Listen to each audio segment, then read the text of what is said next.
A bigger crisis that's hit India right now is the panic over LPG supplies, continuing to grip parts of the country with long queues outside gas agencies and a surge in cylinder bookings. But the government insists there is no shortage and says that the rush is being driven by panic buying. We are right now in Ashok Nagar area of Kandivali East, which is in suburban Mumbai, and this is where you can see long queues, extremely long queues. I can actually see about 200 people waiting with their cylinders in line. While the government is assuring there's no shortage, but a commercial LPG shortage is being felt in Bengaluru. That is the impact the food supply for the city's vast IT workforce is concerned. For the past 3 days, hotels and catering units have struggled to run their kitchens as gas cylinders remain unavailable. Across Indian households, a familiar frustration has returned. The gas cylinder is delayed. Again. The reason isn't your neighborhood agency, a lazy delivery boy, or some bureaucratic mix-up. It begins thousands of kilometers away, in a narrow strip of water between Iran and Oman, called the Strait of Hormuz. India sources a large share of its LPG and natural gas from the Middle East, Qatar, Saudi Arabia, the UAE. Before any of that energy reaches Indian shores, it must pass through the Strait of Hormuz, a choke point barely 33 kilometers wide at its narrowest point. Every day, roughly 1/3 of the world's seaborne oil and a significant volume of liquefied natural gas squeezes through these shipping lanes.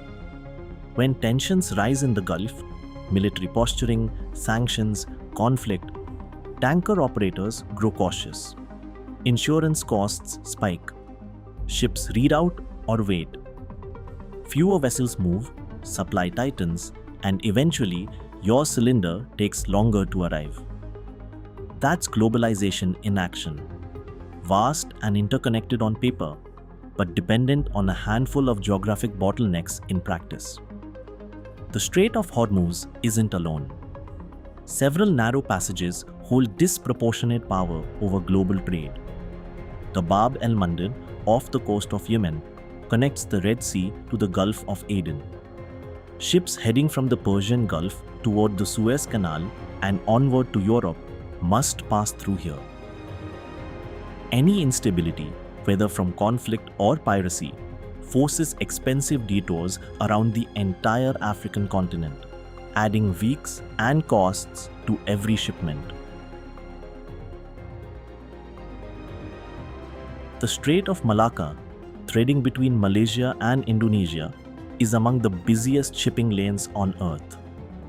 Oil from the Middle East bound for China, Japan, and South Korea flows through here.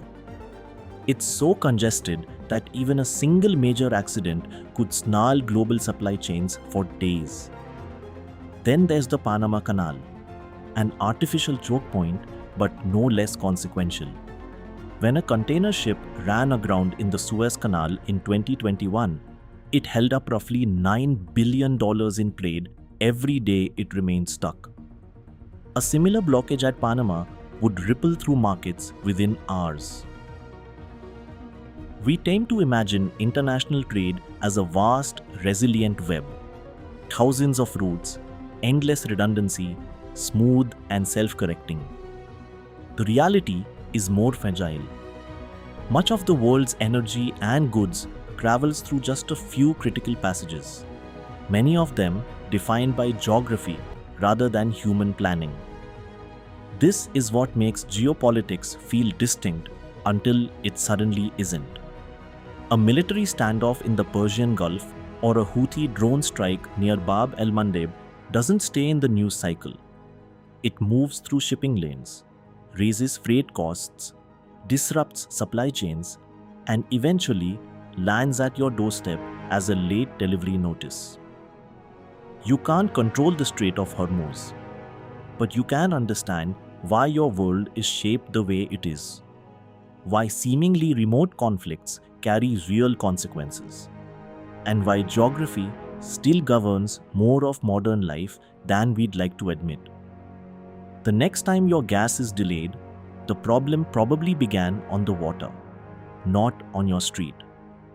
If you found this useful, subscribe to Periscope, where we break down the forces shaping our world, one story at a time.